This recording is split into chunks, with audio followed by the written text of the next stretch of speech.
মঙলবাৰে ফুলদিৰ কামাৰটিছু গাঁৱৰ খেলপথাৰত কাৰ্বি আংলং জিলাৰ আঞ্চলিক ৰাজনৈতিক দল all party hill leaders conference চমুকৈ APSLC দলৰ সপ্তম বাৰ্ষিক প্ৰতিষ্ঠা দিৱস পালন কৰা হয়। পতাকা উত্তোলন শ্বহীদ তৰ্পণ আদিকে ধৰি ৰূপায়ণ কৰা হয় বৰ্ণাঢ্য সাংস্কৃতিক কাৰ্যসূচী।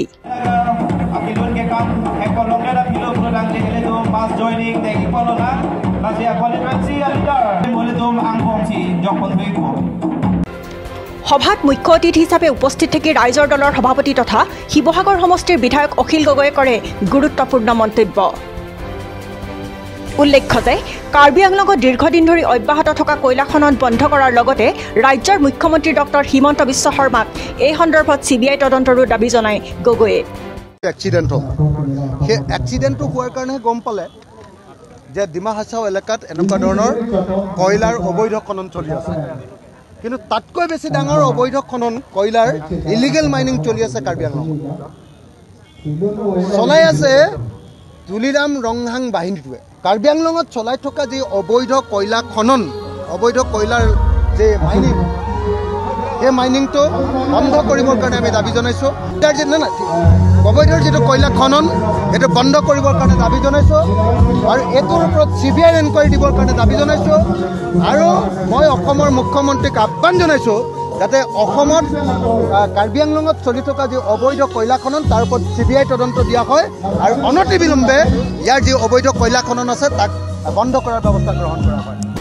আনহাতে পাহাৰীয়া জিলাখনৰ দীৰ্ঘদিনীয়া দাবী সংবিধানৰ 244A ধাৰাক সমৰ্থন কৰাৰ লগতে আগন্তুক বিধানসভা নিৰ্বাচনত APSLC দলক জয়ী হোৱাৰ ক্ষেত্ৰত সৰ্বতোপ্ৰকাৰৰ সহায় আগবঢ়াব বুলি মন্তব্য কৰে বিধায়কগৰাকীয়ে।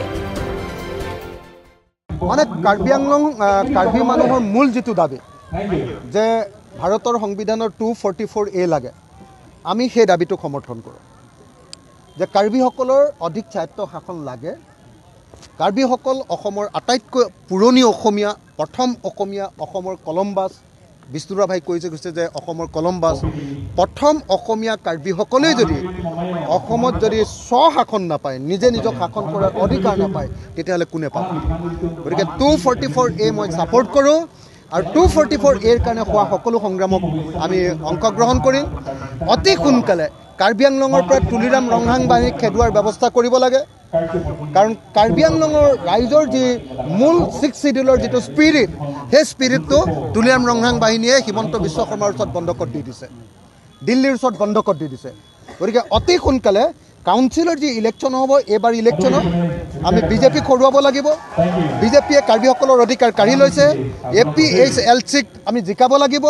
জন ইংতি কাঠাৰক আমি ইয়াতে শাসন দিব লাগিব আৰু লগতে আমি স্পষ্টভাৱে কৈ দিছোঁ যে আগন্তুক বিধানসভা নিৰ্বাচনত আমি সৰ্বতোপ্ৰকাৰে সহায় কৰি ইয়াত BJPক হৰুৱাই APSLCক জিকাবৰ কাৰণে আমি সকলোৱে কাম কৰিম। মই নিজেও তাৰ কাৰণে খাটিম।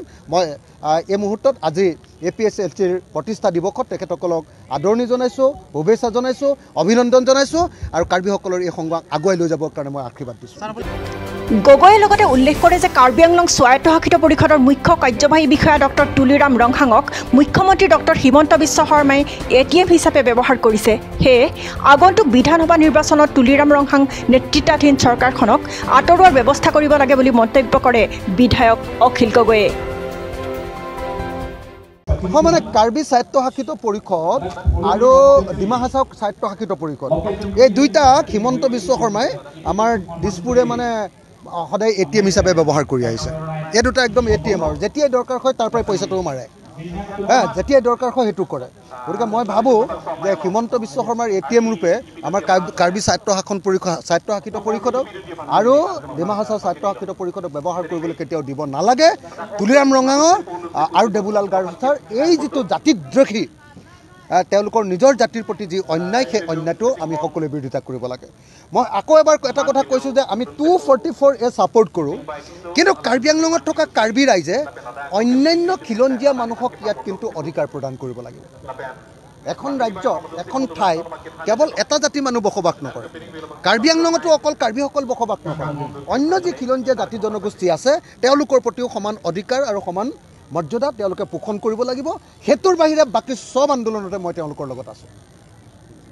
তেওঁলোকে সেইটো খালি কৰি দিব লাগিব, বেলেগ একো হয়। মানে কাৰ্বি আংলঙত PGR আৰু VGRত বাংলাদেশৰ পৰা অহা আৰু পশ্চিমবংগৰ পৰা অহা কিছুমান বাংলাদেশী আৰু বেংগলী মানুহে তেওঁলোক মুছলমানেই হওক বা তেওঁলোক হিন্দুৱে হওক পিজিআৰবিলাক যি ধৰণে দখল কৰিছে এইটো কেতিয়াও মানি ল'ব নোৱাৰে। কাৰ্বি আংলঙত থকা পিজিআৰ আৰু ইয়াৰ ভূমিভাগ সম্পূৰ্ণৰূপে ইয়াৰ কাৰ্বি মানুহৰ আৰু ইয়াত বসবাস কৰা থলুৱা মানুহৰ। গতিকে এই অঞ্চলবিলাকত এনেকুৱা ধৰণে বাহিৰৰ পৰা অহা বিশেষকৈ বাংলাদেশীবিলাকৰ হাতলৈ যোৱাটো আমি কেতিয়াও মানি ল'ব নোৱাৰোঁ আৰু ইয়াত বংগ সেনা খোলাটো আমি কেতিয়াও মানি ল'ব নোৱাৰোঁ। উক্ত অনুষ্ঠানত অসম জাতীয় পৰিষদ দলৰ সভাপতি লুৰিণজ্যোতি গগৈয়ে আঞ্চলিক দলক শক্তিশালী কৰি তুলিবলৈ আহ্বান জনোৱাৰ লগতে কঠোৰ ভাষাৰে সমালোচনা কৰে বিজেপি চৰকাৰক। উক্ত সভাত সভাপতিত্ব কৰে APSLC দলৰ সভাপতি জন ইংটিকাধাৰে।